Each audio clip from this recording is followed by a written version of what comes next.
Hi friends, welcome to Pooja Harish YouTube channel. ಎಲ್ಲರೂ ಹೇಗಿದ್ದೀರಾ? ಚೆನ್ನಾಗಿದ್ದೀರಾ ಅಂತ ಭಾವಿಸ್ತೀನಿ. ಮತ್ತು ಸಬ್ಸ್ಕ್ರೈಬ್ ಆಗೋದನ್ನ ಮರಿಬೇಡಿ. ಲೈಕ್ ಮಾಡಿ, ಶೇರ್ ಮಾಡಿ, ಕಮೆಂಟ್ ಮಾಡಿ. ನಾನು ಆಲ್ಮೋಸ್ಟ್ 3-4 ದಿನ ಆಯಿತು ವೀಡಿಯೋಸ್ನ ಮಾಡಿ. ಯೂಟ್ಯೂಬ್ ಸ್ಟಾರ್ಟ್ ಮಾಡಿದ್ರಿಂದ ನಾನು ಕಂಟಿನ್ಯೂಸ್ ಆಗಿ ವೀಡಿಯೋಸ್ನ ಅಪ್ಲೋಡ್ ಮಾಡ್ತಿದ್ದೆ. ಇನ್ಮೇಲೂ ಕೂಡ ನಾನು ಅಂದರೆ ಗ್ಯಾಪ್ ಕೊಡೋದಿಲ್ಲ, ಡೈಲಿ ವೀಡಿಯೋಸ್ನ ಅಪ್ಲೋಡ್ ಮಾಡ್ತೀನಿ. ಮತ್ತು ಈ ಮಾಡೋದಕ್ಕೆ ಏನು ಕಾರಣ ಅಂದರೆ ಮಾಡ್ತಿರೋದಕ್ಕೆ ನೀವು ವೀಡಿಯೋಸ್ನ ನೋಡ್ತಿದ್ದೀರಾ, ಲೈಕ್ ಮಾಡ್ತಿಲ್ಲ. ಮತ್ತು ಕಮೆಂಟ್ ಬಾಕ್ಸಲ್ಲಿ ನಮಗೆ ಯಾವ ಥರ ವೀಡಿಯೋಸ್ ಮಾಡಬೇಕು ಅಂತ ಹೇಳಿದ್ರೆ ತಾನೇ ಗೊತ್ತಾಗೋದು. ಕಮೆಂಟ್ ಮಾಡಿ ತಿಳಿಸಿ ಮತ್ತು ಸಪೋರ್ಟ್ ಮಾಡಿ ಈ ಚಾನಲ್ಗೆ. ಇವತ್ತು ಯಾವುದೇ ಥರ ರೆಸಿಪಿ ನಾನು ವಿಡಿಯೋ ಮಾಡ್ತಿಲ್ಲ.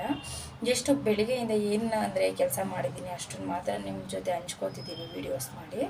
ಊರಿಂದ ಸೊಪ್ಪು ಎಲ್ಲ ತೊಗೊಬಂದಿದ್ವಿ ಅಲ್ವಾ, ಅದನ್ನೆಲ್ಲ ಕ್ಲೀನ್ ಮಾಡಿ ಇವತ್ತು ಅದೇ ಕೆಲಸ ಆಗಿದೆ. ಮತ್ತು ಬಟ್ಟೆನೂ ಕೂಡ ವಾಶ್ ಮಾಡಿಲ್ಲ, ಊರಿಂದ ಬಂದಿದ್ದರಿಂದ ಅದು ಕೂಡ ಬಟ್ಟೆನೂ ವಾಶ್ ಮಾಡಬೇಕು. ಊರಲ್ಲಿ ನಾನು ವೀಡಿಯೋಸ್ನ ಮಾಡಲಿಲ್ಲ, ಮಾಡಿದ್ದರೆ ವಿಡಿಯೋ ಮಾಡಿ ಅಪ್ಲೋಡ್ ಮಾಡ್ಬೋದಿತ್ತು. 3-4 ದಿನ ಆಯಿತು ಆಲ್ರೆಡಿ ಅಪ್ಲೋಡ್ ಮಾಡಿ. ಓಕೆನಾ? ಸಪೋರ್ಟ್ ಮಾಡಿ ಈ ಚಾನಲ್ಗೆ. ಲೈಕ್ ಮಾಡೋದನ್ನು ಮರಿಬೇಡಿ, ಸಬ್ಸ್ಕ್ರೈಬ್ ಮಾಡೋದನ್ನು ಕೂಡ ಮರಿಬೇಡಿ. ಕಮೆಂಟ್ ಮಾಡಿ ತಿಳಿಸಿ ನಾವು ಯಾವ ಥರ ವೀಡಿಯೋಸ್ ಮಾಡಬೇಕು ಅಂತ. ಏಕೆಂದರೆ ನಾವು ಯೂಟ್ಯೂಬ್ನ ಇವಾಗ ಸ್ಟಾರ್ಟ್ ಮಾಡಿರೋದ್ರಿಂದ ನಮಗೆ ಗೊತ್ತಾಗೋದಿಲ್ಲ. ಅಂದರೆ ಏನಾದರೂ ತಪ್ಪಾದರೆ ಅದಕ್ಕೋಸ್ಕರ ನೀವು ಕಮೆಂಟ್ ಬಾಕ್ಸಲ್ಲಿ ತಿಳಿಸಿದ್ರೆ ನಮಗೂ ಕೂಡ ಗೊತ್ತಾಗುತ್ತೆ. ಕಮೆಂಟ್ ಮಾಡಿ ತಿಳಿಸಿ. ಅಂದರೆ ಯೂಟ್ಯೂಬ್ ಅಂದರೆ 1 ಇಯರು 2 ಇಯರ್ಸ್ ಆಗಿರುತ್ತಲ್ವ, ಅವರಿಗೆ ಅಂದರೆ ಗೊತ್ತಿರುತ್ತೆ. ನಾವಿನ್ನು ಸ್ಟಾರ್ಟ್ ಮಾಡಿ 1 ಮಂತ್ ಆಗಿರೋದ್ರಿಂದ ನೀವು ಹೇಳಿದ್ರೇ ನಮಗೆ ಗೊತ್ತಾಗೋದು ಏನು ತಪ್ಪಾಗಿದೆ, ಏನು ಮಾಡಬೇಕು ಅಂತ. ಓಕೆನಾ?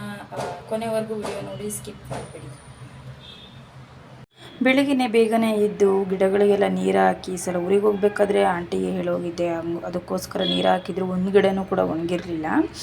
ಮತ್ತು ಬೆಳಗ್ಗೆ ಬೇಗ ಎದ್ದ ತಕ್ಷಣವೇ ನಾನು ಚಪಾತಿ ಮತ್ತು ಟೊಮಟೊ ಹಣ್ಣಿನ ಖಾರ ಮಾಡಿದ್ದೆ. ಖಾರ ಮಾಡೋ ರೆಸಿಪಿನ ಕೂಡ ಶೇರ್ ಮಾಡಿದ್ದೀನಿ ಒಂದು ವಿಡಿಯೋದಲ್ಲಿ, ನೋಡಿ.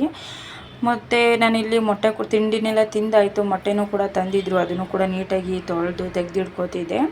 ಮೊಟ್ಟೆನ ಯಾವಾಗಲೇ ಆಗಲಿ ಮನೆಯಲ್ಲಿ ತಂದರೆ ನೀಟಾಗಿ ವಾಶ್ ಮಾಡಿ, ಏಕೆಂದರೆ ಮೊಟ್ಟೆನಲ್ಲಿ ತುಂಬ ಮೇಲೆ ಗಲೀಜಿರೋದ್ರಿಂದ ಸ್ಮೆಲ್ ಬರುತ್ತೆ.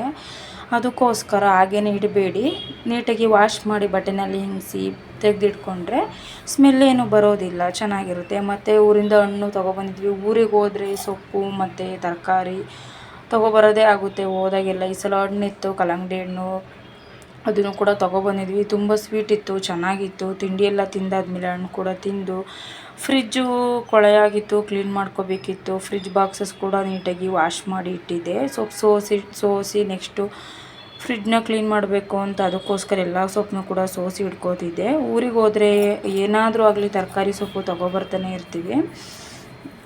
ಅದಕ್ಕೋಸ್ಕರ ಇವತ್ತು ಜಾಸ್ತಿ ಲೆಂತಿ ವೀಡಿಯೋನ ಮಾಡಿಲ್ಲ. ಜಸ್ಟ್ ಬೆಳಗ್ಗೆಯಿಂದ ಆಫ್ಟರ್ನೂನ್ವರೆಗೂ ಏನು ಮಾಡಿದ್ದೀನಿ ಕೆಲಸನ ಅಷ್ಟನ್ನು ಮಾತ್ರ ಅಪ್ಲೋಡ್ ಮಾಡಿದ್ದೀನಿ.